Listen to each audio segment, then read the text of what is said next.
Hello everyone, my name's Katrina and today I'm going to be sharing with you all of the books I received in the month of July. My friend is currently in the process of decluttering all of her belongings because she's moving to England for 2 years, and part of this decluttering process involves going through her bookshelves and getting rid of a bunch of books. So periodically she's been sending around messages being like, hey, anyone want these books?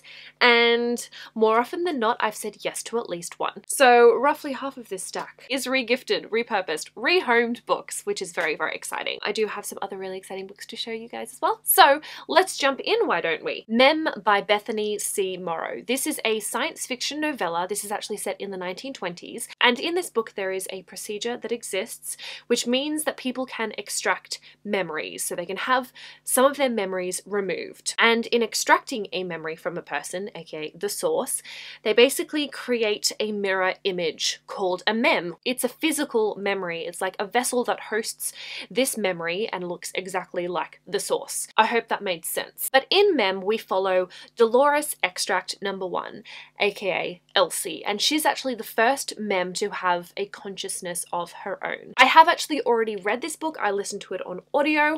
I didn't love it. I think part of it is because I listened to the audiobook, and I will go into a little bit more detail about that in my wrap-up. Radio Silence by Alice Oseman, and I just realized I have no idea what this book is about. I picked it up because I've been hearing a lot of people raving about this book and saying how amazing it is, and I think I just heard enough people talk about it that I was like, okay, I want to read this book, so I picked it up. I don't think I've actually ever paid attention to the synopsis, and is that bad of me? Maybe a little bit. So we have two characters. There is Frances, who absolutely loves this podcast called Universe City, and she loves to make fan art all about it and stuff like that. And then we have Aled, who is the creator of this podcast and goes by Radio Silence. The two of them actually collaborate together and become really good friends. Something happens, Aled's identity as Radio Silence is revealed, and stuff happens. Did I hear correctly that there's some LGBTQIA+ rep in here as well? Let me have a look. Finding a bunch of reviews that tag it as LGBT, but not actually specifying what's going on. I found a post with hashtags. The hashtags include asexual, bisexual, demisexual, so potentially representation with those in this book. And I do believe there's a person of color as well. So I'm obviously really great at knowing about the books that I'm buying. No shame. I also finally picked up Uprooted by Naomi Novik. This one I've been wanting to get for a really long time because it's very fairy tale-esque, and the main reason why I finally kicked my butt into gear and picked this up after wanting to get it for a few years now is because Naomi Novik came out with another book called Spinning Silver, and it's not like a sequel or anything. I believe Spinning Silver is set in the same world, but I still wanted to be able to read both of the books because they sound really interesting. The Wicked Deep by Shea Earnshaw. This one I have also already read. It was the group book for the Biennial Bibliothon Summer for 2018, and I didn't love it. I will go into details about that in my wrap-up as well, but this one is about a cursed town. 200 years ago, there were these 3 sisters, the Swan sisters, and they were believed to be witches, and so the town ended up drowning them. And for a brief time, every summer, the 3 sisters actually possess 3 different girls from this town and enact their revenge on the town by killing a bunch of boys. So it's a really cool concept, but I didn't love it. It was a bit disappointing for me. The Book of M by Peng Shepherd. This is another one I have already read. I actually listened to the audiobook of this one and definitely enjoyed listening to it.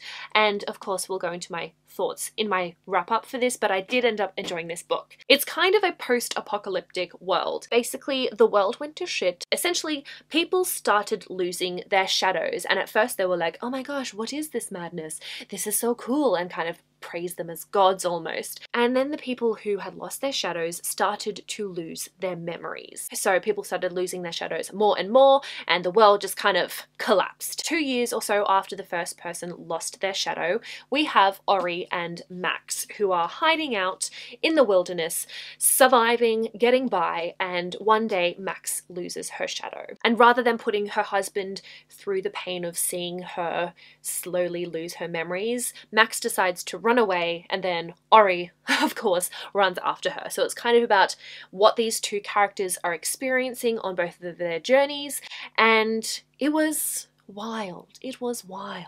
I also picked up the first omnibus volume of Sandman by Neil Gaiman. This is absolutely massive and therefore rather expensive, so I was waiting until I saw that it went down in price. This is a graphic novel, and I've heard really good things about Sandman. Could I tell you what it's about? No. Such a mixed book haul this month. Half of them I know really well because I've already read them. The other half I haven't a flipping clue. It tells the story of Dream of the Endless, who rules over the world of dreams, also known as Morpheus. And then at the start of the series, Morpheus is captured by an occult ritual and held prisoner for 70 years, etc, etc. There's going to be a lot that goes on in this book because it's freaking huge. Next, I have the stack of books that my friend was getting rid of, and I either claimed she was getting rid of them just for free or I bought them off her. First of all, we have books 2 and 3 in the Night Angel trilogy by Brent Weeks. I already had book 1. She gave this to me a little while ago, and then she was unhauling the 2nd and 3rd. She had a second copy of the first one, which is why I only had book 1 a little while ago. But basically, I was drawn to this series because assassins.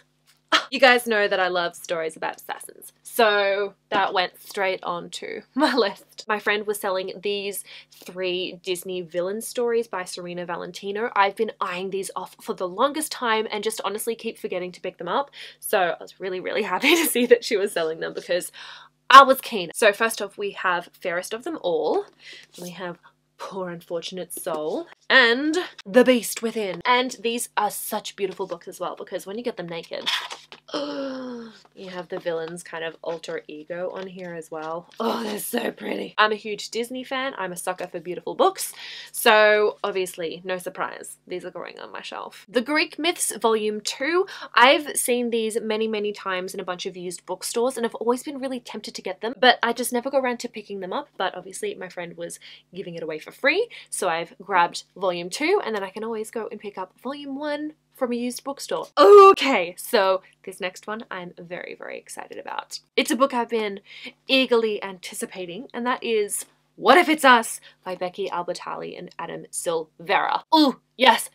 I'm a huge fan of both of their works, so I'm really excited to pick this book up because they've collaborated together. I don't know what to expect from it, to be honest, because the Becky Albertalli books I've read are just so like heartwarming and sweet and feel good, and then the Adam Silvera books just rip my heart out and my soul leaves with it. I'm always a blubbering mess, so I really don't know what to expect from this. It's about these 2 guys, Arthur and Ben, and it's a bit of a meet cute story. So I think Ben, is it Ben? Yes. Ben is carrying a bunch of his ex-boyfriend's stuff to the post office, and the 2 of them meet and a romance ensues.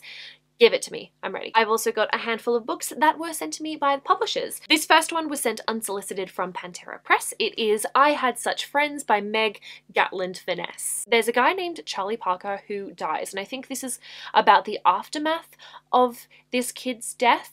And it sounds like we follow a character who wasn't super close with Charlie or anything, but kind of gets more involved in the lives of the other people affected by this death in some way. But alongside this, Pantera sent like a stress ball and a chocolate. So I'm getting the impression this might be a bit of an emotional read. Also sent unsolicited from Random House Australia, we have I Am Out with Lanterns by Emily Gale. It looks like we follow a bunch of characters. On the back it says, one of us is in the dark, one of us is a bully, one of us wants to be understood, one of us loves a girl who loves another, one of us remembers the past as if it just happened, one of us believes they've drawn the future. But apart from that, I don't know anything about the book. I hadn't heard of it before, but it sounds like we do have an interesting mix of characters that we follow. And lastly, we have a book that I did request from the publisher, so thank you very much, Pan Macmillan, for sending this my way, and that is Spinning Silver by Naomi Novik. I have uprooted, and now I have Spinning Silver, and this one is a retelling of Rumpelstiltskin, which I think is so interesting. I haven't heard about any retellings of this particular fairy tale before, so I'm really curious to see what Naomi Novik does with that. And this is the book that you guys ended up voting for to read in August for the book club that I co-host called The Name of the Book, which I'm really excited about, so very lucky indeed. I have myself a copy, I'm ready to read it, and I'm gonna get to it in August, absolutely, and then I'll get around to doing a review and everything later for you guys. But yeah, that's really exciting. I probably will also be doing the live show on my channel for this one when I am back. So, very exciting. So these are all of the books that I got in the month of July. I also want to say a thank you to Pantera, Random House, and Pan Macmillan for sending the review copies my way, and also Emily for unloading your books onto me. I really appreciate it. But yeah, that's all that I have for this video. Thank you guys so much for watching. I hope you enjoyed it. I will see you very soon in a new video, but until then, I will talk to you in the comments. Bye!